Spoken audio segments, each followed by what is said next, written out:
નમસ્કાર, આપ જોઈ રહ્યા છો નેશન પ્લસ ન્યૂઝ. હું છું આપની સાથે હેતલ ભગત. અમરેલી જિલ્લાના રાજુલા તાલુકાનો એક યુવાન પગપાળા ચાલીને દ્વારકા જવા નીકળ્યો છે. જેમાં રાજુલાના સમઢિયાળા ગામનો યુવાન વિરાટ ગુજરિયા દ્વારકા સુધી પગપાળા યાત્રા શરૂ કરે છે. કહેવાય છે ને કે ક્યારેક એવું જીવનમાં પડો આવે છે ત્યારે માણસ હારી જાય છે, પરંતુ અહીં એક યુવાન જેને લાલુ મૂવી જોઈને પ્રેરણા મળી છે. અમરેલી જિલ્લાના રાજુલા તાલુકાના સમઢિયાળા ગામનો યુવાન વિરાટ ગુજરિયાએ દ્વારકા સુધી પગપાળા યાત્રા શરૂ કરી છે. સમઢિયાળા ગામનો આ યુવાન હંમેશા સેવા કાર્યમાં આગળ હોય છે.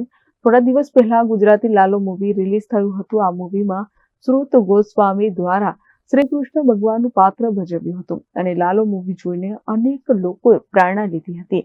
ત્યારે રાજુલાના સમઢિયાળા ગામના યુવાન વિરાટ ગુજરિયાએ લાલો મૂવી જોયા બાદ તેની જિંદગીમાં પરિવર્તન આવ્યું હતું અને આ યુવાન જિંદગીથી હારી ગયો હતો. લાલો મૂવી જોઈને યુવાને નવી જિંદગીની શરૂઆત કરી છે. જે બાદ વિરાટ ગુજરિયા નામના યુવાને તેમના વતન સમઢિયાળાથી દ્વારકા સુધી ખુલ્લા પગે ચાલીને જવાનો સંકલ્પ કરવામાં આવ્યો છે. ત્યારે ગત સમી સાંજથી યુવાને તેમના વતન સમઢિયાળાથી ચાલીને નીકળ્યો અને પગપાળા યાત્રાનો પ્રારંભ કર્યો હતો. આ પગપાળા યાત્રાના પ્રારંભ દરમિયાન યુવાનના પરિવારજનો, ગ્રામજનો અને આગેવાનો, સંતો, મહંતો સહિત લોકો યુવાન વિરાટ ગુજરિયાનું ફુલહાર પહેરાવી શુભેચ્છાઓ પાઠવી સન્માન કર્યું હતું.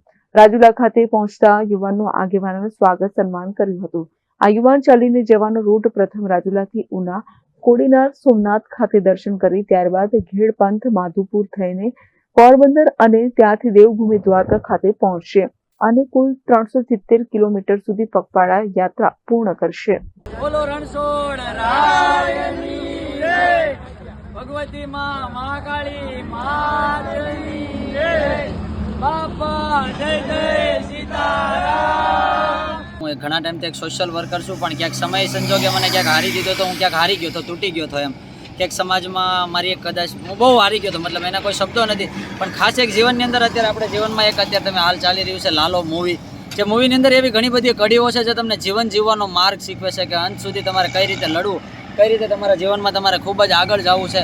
એ ખાસ એક સહકારરૂપી એક મૂવી આપણા માટે કહી શકે કે વર્ષો પછી એક એવું મૂવી આવ્યું છે જે આપણા ધર્મને અને આપણા એક એવી સારી પ્રેરણા એક આપણા સૌરાષ્ટ્રના પટ્ટામાં, પણ ખાસ એક આ પટ્ટામાં નીકળવા પાછળનું એક જ કારણ કે આપણે હિન્દુ રાષ્ટ્ર જાહેર કરવો હોય તો સૌથી પહેલાં આપણે ગાય માતાને બચાવવી જોઈએ.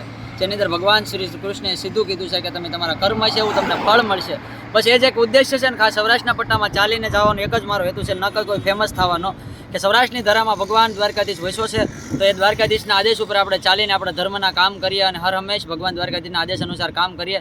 એટલા માટે કે ખાસ તમે લોકો એકવાર જરૂર આ લાલો મૂવી આવ્યું છે આપણે સૌરાષ્ટ્રની ધરા ઉપર એક જીવન પરિવર્તન કરવા માટે તો બધા લોકો સાથ સહકારથી જોડાવ અને ખૂબ જ લાગણીથી જોડાવ. ભગવાન દ્વારકાધીશના શરણોમાં હું ભગવાન ઉઘાડા પગે જાઉં છું. ભગવાન દ્વારકાધીશના કે જ્યારે મેં ભગવાન મને મળ્યા ત્યારે મેં કીધું હતું કે ઉઘાડા તમારી કાસ્ટમાંથી કે તમે દુનિયાને એક એવું ઘરેણું એવું ફિલ્મ આપ્યું છે કે જેનાથી ઘણું બધું શીખવા મળે છે. અત્યારની યુવા પેઢી જે યુગમાં આગળ જઈ રહી છે, કોઈ પણ પોઝિટિવ નેગેટિવ એટલે ખાસ કે પોઝિટિવ વ્યૂ માટે આવે છે અને એક મૂવીનું એક માધ્યમ એક જ છે કે સારા માર્ગ ઉપર ચાલો. Dharmesh Mehta, nation plus news, Rajula. સમાચારોના સતત અપડેટ મેળવવા માટે અમારી નેશન પ્લસ ન્યૂઝની યુટ્યુબ ચેનલને સબસ્ક્રાઇબ કરો, બેલ આઇકન દબાવો અને જોડાયેલા રહો ફેસબુક, ઇન્સ્ટાગ્રામ અને ટ્વિટર પર.